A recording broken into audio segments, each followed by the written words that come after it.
अस्सलाम वालेकुम, welcome to travel with Sannan bin Mansoor. उम्मीद करता हूँ आप खैरियत से होंगे।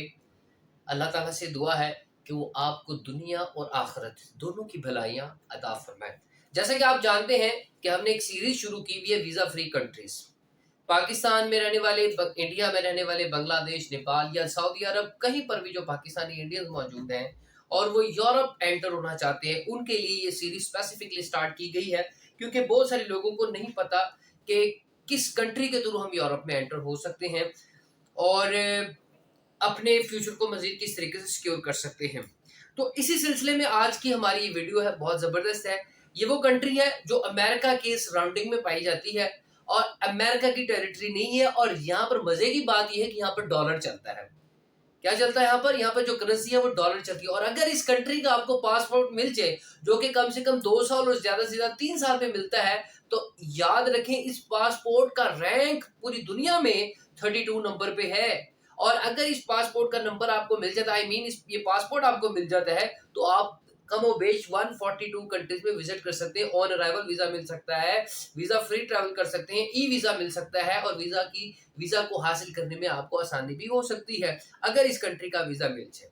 इस कंट्री में ज्यादातर टूरिज्म है, जिसकी वजह से यहाँ पर बहुत ज्यादा जॉब्स भी पाई जाती हैं टूरिज्म के हवाले से। मिसाल के तौर पर शेफ हो गए, वेटर हो गए, होटल मैनेजर्स हो गए, ठीक है, उसके अलावा रूम कीपर्स हो गए और हाउस कीपिंग हो गई। इस तरह की जॉब यहाँ पर मिलती है। यहाँ पर एक और चीज जो मैं आपको बताना चाहता हूँ, ये है कि यहाँ पर लाइफ थोड़ी सी एक्सपेंसिव है, क्योंकि टूरिस्ट कंट्री है, लिहाजा यहाँ पर जाने से पहले थोड़ी सी प्लानिंग करनी जरूरी है। वो कंट्री कौन सी है, मैं आपको उस कंट्री का नाम बताने लगा हूँ, आप स्क्रीन पे भी देख सकते हैं। इस कंट्री का नाम है माइक्रोनेशिया, या इसे हम कह सकते हैं फेडरेटेड स्टेट ऑफ माइक्रोनेशिया।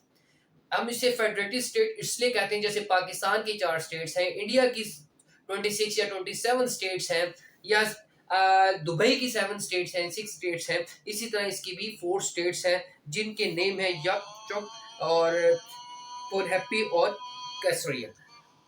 ये 4 स्टेट इसकी जो मैक्रोनेशिया इसकी मौजूद है। इसके अगर हम सराउंडिंग की बात करें, इसकी जो नेबर कंट्री है, उसके नेबर कंट्री में मार्शल आइलैंड आता है, पलाऊ आता है, गुआम आता है और पापुआ न्यू गिनी भी इसके सराउंडिंग कंट्रीज में आता है।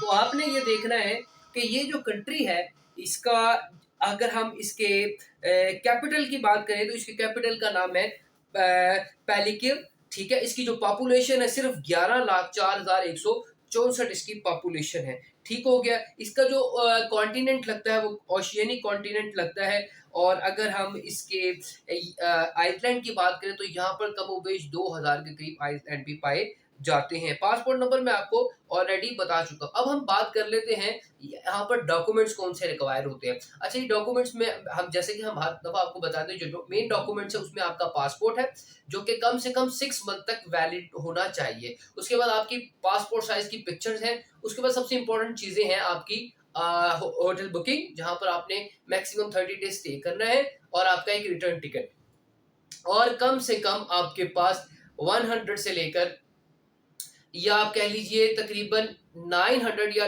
1000 डॉलर्स तक की जो है ना, वो आपके पास एक बैंक स्टेटमेंट भी होनी चाहिए, जो ये शो करती हो कि आप अपने आप को वहां पर सपोर्ट कर सकते हैं। तो ये डॉक्यूमेंट्स इसके रिक्वायर्ड हैं, ठीक है। अब आज करें हम वहां पर 30 डेज से ज्यादा स्टे कैसे कर सकते हैं। अच्छा, ये स्टे करने के वहां पर डिफरेंट जो है ना वो वेज हैं, और पासपोर्ट भी हम उसका कैसे हासिल कर सकते हैं ये भी हम देख लेते हैं। अच्छा जी, उसमें स्टे करने के लिए सबसे पहले अगर आपको वहां पर कोई स्पॉन्सर कर दे, क्या जॉब स्पॉन्सर कर दे, और वो आपको कहे कि आप यहाँ पर जॉब भी करें। जॉब के हवाले से बता दूं, यहाँ पर जो ऑरली सैलरी वो $2.65 है, यानी कि $2.65 इसकी जो है ना वो ऑरली सैलरी है। तो आप इसको आप मल्टीप्लाई कर लीजिए कितना बनता है इसका। अगर आपका प्रोफेशन अच्छा है तो सैलरी ज्यादा भी हो सकती है, ठीक हो गया। अच्छा जी, तो आपको अगर आपको कोई स्पॉन्सर कर दे तो दैट इज वेरी गुड, ये आपका एक तरीका का वहां पर स्टे कर सकते हैं। अच्छा, दूसरा तरीका ये है कि आप वहां पर इन्वेस्टमेंट करके भी नेशनैलिटी यानी पासपोर्ट हासिल कर सकते हैं। तीसरा तरीका जो बड़ा अहम तरीन है, वहां पर आप शादी करके सिर्फ 2 साल के अंदर वहां का पासपोर्ट हासिल कर सकते हैं। अगर आप वहां पर शादी कर लेते हैं, पेपर मैरिज हो जाती है, तो आप सिर्फ 2 साल में उसका माइक्रोनेशिया का पासपोर्ट ले सकते हैं। तो these are the things which is very important according to the passport of Micronesia. अगर आप वहाँ का पासपोर्ट ले लेते हैं तो मैंने जैसे कि बताया दुनिया के पासपोर्ट्स में इसका 32वां नंबर आता है और आप 146 कंट्रीज में आप मूव कर सकते हैं। ये वो कंट्रीज है, आइडियल कंट्री है।